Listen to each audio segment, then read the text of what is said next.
That nitawaeleza Wakenya wenzangu, hii vita si ya polisi na wananchi.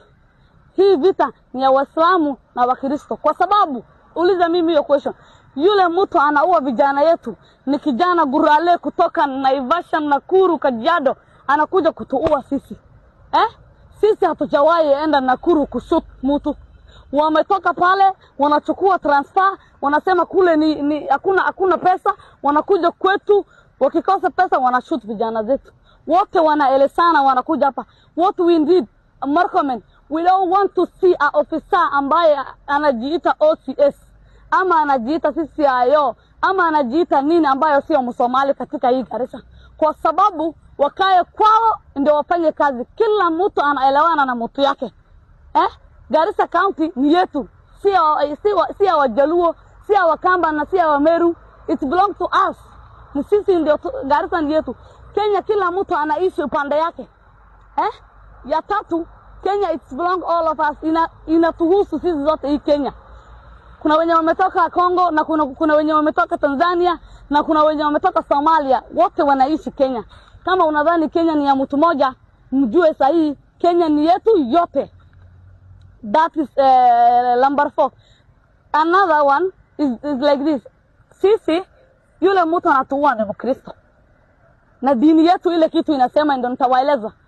Dini inasema mtu akiua mwingine, kulipia hiyo deni ya kuua mwingine ni nini? Kumuua yule aliua huyo mtu.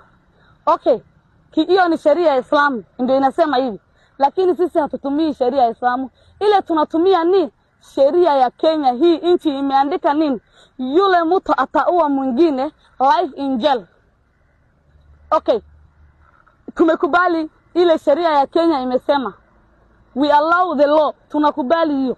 So, kwa nini hamushiki na hamuleti? Na dini imesema yule mtu ameua mwingine, ukikosa utaua familia yake. Ama baba ama brother. Sasa Chalo hatujui sisi brother yake na hatujui baba yake.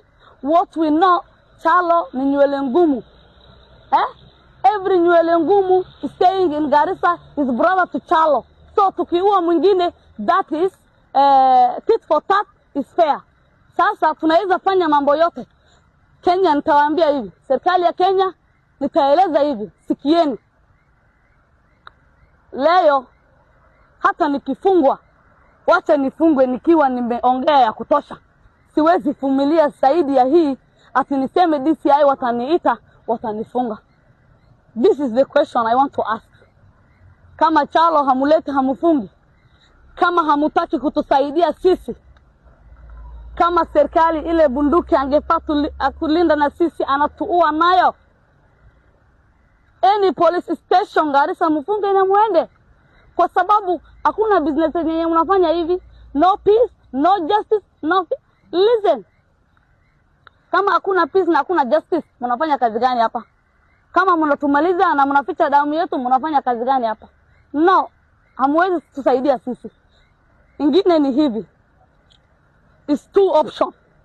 It's either mtatusaidia. Leo ni siku ya 3 kijana yetu tushazika. It's either mtatusaidia, tutapata haki ya kijana yetu. It's either tutajisaidia. DCI Mohamed Amin, kaala ani isoo qabo. I am talking to Amin. It's either hiyo rangi yako, mimi sister yako utanisaidia nayo. Hiyo rangi yenye umevaa utanisaidia na mimi. Wariya walaalka waxaad ugu tari wayse rankiga ur ee ku xiran meel kuma geenay Mohamed Amin ana ila dhalatay hal diigaani aad wada leen inay wiilashaanada gaalo cunaan ari iyo Nuurdiinbo aad iska aamustaan sidee ku dhac masa qabiil baad ka dhaxaragtiin war ma qabiil baad ka dhaxaragtiin Mohamed Amin adoo DCI intii bar hore walaalkay la dilay markaan ooye xaqiisa u raadiye ma maqasha jeelaha la keeno gaal igaga ooysiye ma haqba hadana ku bital in lagu soo noqdo oo la toogto ma haqba I'm talking to Mohamed Amin, my brother. Is either utatusaidia ama tutajisaidia. That is it. Hatutawacha maandamano. Ikifika Friday, miskiti zote tutatoka kutoka miskiti, mashekh, wakina mama, jensi, kila raia anaishi Garissa, tutamandamana, tutaenda kila mahali. Tukishinda kupata haki ya brother yangu, my dear family, ile tunafanya tutajua sisi sote. Wenye wako dia Garissa wote, hata kama wako Lagdera, watakuja hapa kufanya maandamano. Hizi maofisi zenye mnasema ati ni serikali, tutafunga hii, kwa sababu kama ofisi haifanyi kazi tunafunga.